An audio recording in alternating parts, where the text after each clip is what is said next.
Yelandur news.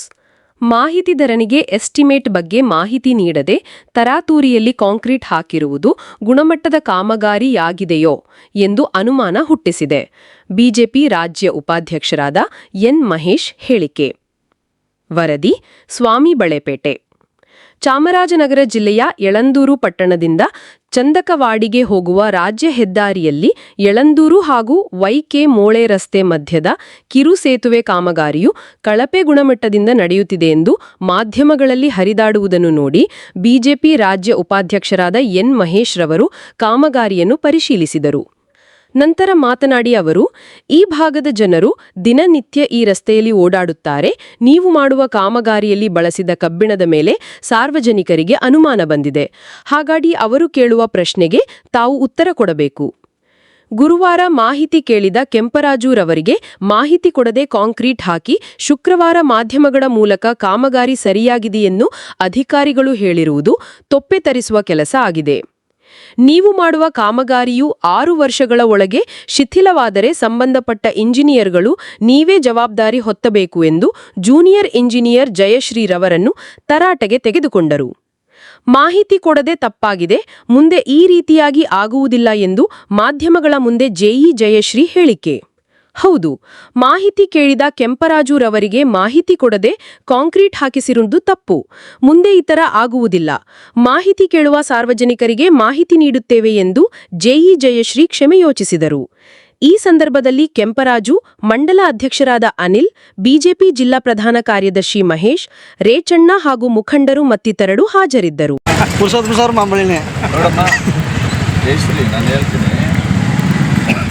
ಇದು technically according to you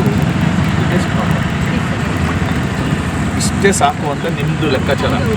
ಅವ್ರಿಗೆ doubt ಇದೆ, ಯಾಕೆಂದರೆ ಅವರು ಟೆಕ್ನಿಕಲ್ ಪರ್ಸನ್ ಅಲ್ಲ, ಅವ್ರಿಗೆ ಡೌಟ್ ಇದೆ. ಆ ಡೌಟ್ನ ಕ್ಲಾರಿಫೈ ಮಾಡ್ಬಿಟ್ಟಿದ್ರೆ ಈ ಪ್ರಾಬ್ಲಮ್ ಇರಲಿಲ್ಲ.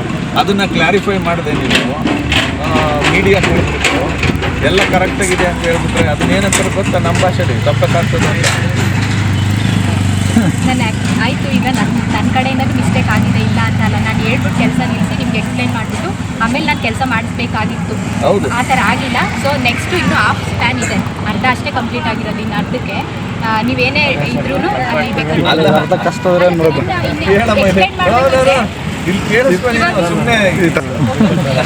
ನಾನು ಹೇಳೋದೇನಂದರೆ, ಈಗ ಇಲ್ಲಿಗೆ 16 mm ಹಾಕ್ಬೇಕಾಗಿ 12 mm ಅಥವಾ 10 mm ವಾಟ್ ಎವರ್ ಇದೆ ಹಾಕ್ಬೇಕಾಗಿತ್ತು ಅಂತ ಅದನ್ನು ರೀಪ್ಲೇಸ್ ಮಾಡ್ತಿರೋದು.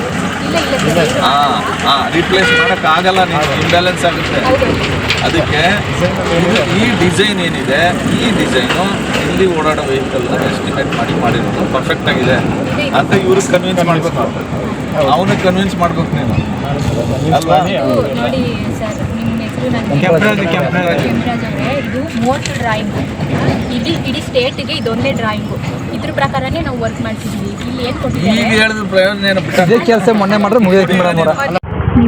ಇವತ್ತು ಯಳಂದೂರಿನ ಮಾಧ್ಯಮದ ಸ್ನೇಹಿತರು ನಿನ್ನೆ ದಿನ ನನಗೆ ಫೋನ್ ಮಾಡಿ, ಈ Yelandur Gundlupet state highway work ನಡೀತಾ ಇದೆ, PWDನವರು ಇದನ್ನು ಮಾಡ್ತಾ ಇದ್ದಾರೆ. ಇಲ್ಲಿ ಒಂದು ಸಣ್ಣ ಬ್ರಿಡ್ಜ್ ಆಗ್ತಾ ಇದೆ. ಈ ಬ್ರಿಡ್ಜ್ಗೆ ಇವ್ರು ಬರ್ಸಿರ್ತಕ್ಕಂಥ ಸ್ಟೀಲು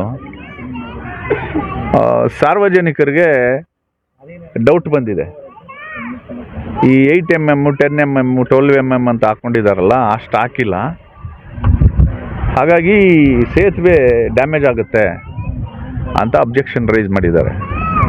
ಅಬ್ಜೆಕ್ಷನ್ ರೈಸ್ ಮಾಡಿದಾಗ ಯಾರು ಅಬ್ಜೆಕ್ಷನ್ ರೈಸ್ ಮಾಡಿದ್ರು? ಕೆಂಪರಾಜ್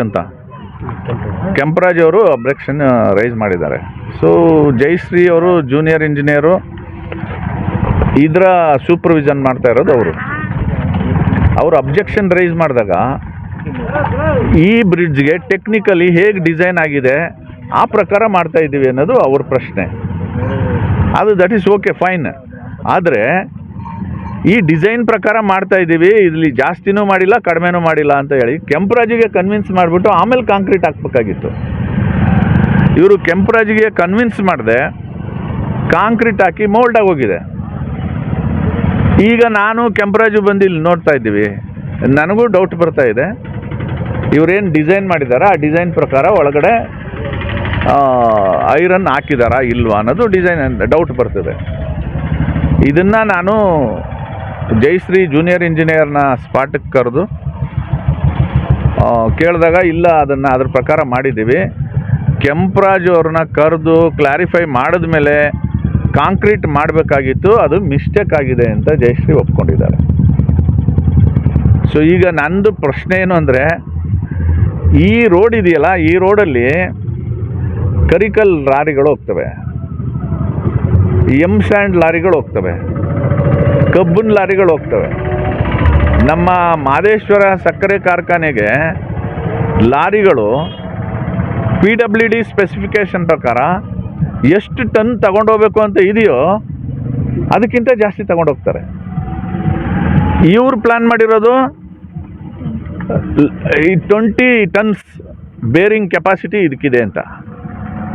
ಈಗ ಕರಿಕಲ್ಲು 30 ಟನ್ 40 ಟನ್ ಹೋಗುತ್ತಲ್ಲ, ಸೊ ಇದು ಡ್ಯಾಮೇಜ್ ಆಗುತ್ತೆ. ಇದಕ್ಕೆ ಜವಾಬ್ದಾರಿ ಯಾರು? ನನ್ನ ಪ್ರಕಾರ ಇದನ್ನು ಕ್ಲಾರಿಫೈ ಮಾಡದೆ ಕಾಂಕ್ರೀಟ್ ಮಾಡಿರೋದ್ರಿಂದ ಇದರ ಜವಾಬ್ದಾರಿಯನ್ನು ಸಂಬಂಧಪಟ್ಟಂಥ ಇಂಜಿನಿಯರು ಮತ್ತು ಅವರ ಮೇಲೆ ಬಂದು ಸೂಪರ್ವೈಸ್ ಮಾಡಿದಾರಲ್ಲ ಸುರೇಂದ್ರ ಅವರೆಲ್ಲ ಒತ್ಕೋಬೇಕಾಗ್ತದೆ. ಇದ್ರ ಮೇಂಟೆನೆನ್ಸ್ ಪೀರಿಯಡು 6 ಇಯರ್ಸ್ ಇದೆ ಕಾಂಟ್ರಾಕ್ಟರ್ಗೆ ಅಂತ ಹೇಳ್ತಾರೆ. ಈ 6 ಇಯರ್ಸಲ್ಲಿ ಏನೇ ಡ್ಯಾಮೇಜ್ ಆದ್ರೂ ಅದನ್ನು ಕಾಂಟ್ರಾಕ್ಟರ್ಲ್ಲ ಜವಾಬ್ದಾರಿ ಹೊತ್ಕೊಳ್ಳೋದು, ಸಂಬಂಧಪಟ್ಟಂಥ ಇಂಜಿನಿಯರ್ಗಳು ಜವಾಬ್ದಾರಿ ಹೊತ್ಕೋತಾರೆ. ಸೊ ಬಿ ಕೇರ್ಫುಲ್ ಅಂತ ಹೇಳಿದ್ದೀನಿ. ಇನ್ನು ಮುಂದಕ್ಕೆ ಸಾರ್ವಜನಿಕರು ಯಾರೇ ಆದರೂ ಸರಿ ಏನೇ ಅಬ್ಜೆಕ್ಷನ್ ಮಾಡಿದ್ರು ಅವ್ರಿಗೆ ಕ್ಲಾರಿಫಿಕೇಷನ್ ಮಾಡಿ ಆಮೇಲೆ ಕಾಂಕ್ರೀಟ್ ಹಾಕೋದು, ರಸ್ತೆ ಮಾಡೋದು ಕೆಲಸ ಮಾಡಬೇಕು ಅಂತ ಎಚ್ಚರಿಕೆ ಕೊಟ್ಟಿದ್ದೀನಿ. ನನಗನ್ಸುತ್ತೆ ಇನ್ನು ಮುಂದಕ್ಕೆ ಈ ಥರದ ಒಂದು ಇಕ್ಕಟ್ಟಿನ ಪರಿಸ್ಥಿತಿಗೆ ಇಂಜಿನಿಯರ್ಗಳು ಸಿಗಾಕೋಬಾರ್ದು, ಕಾಂಟ್ರಾಕ್ಟ್ರು ಸಿಗಾಕೋಬಾರ್ದು, ಕೇರ್ಫುಲ್ಲಾಗಿ ಕೆಲಸ ಮಾಡಬೇಕು ಅಂತ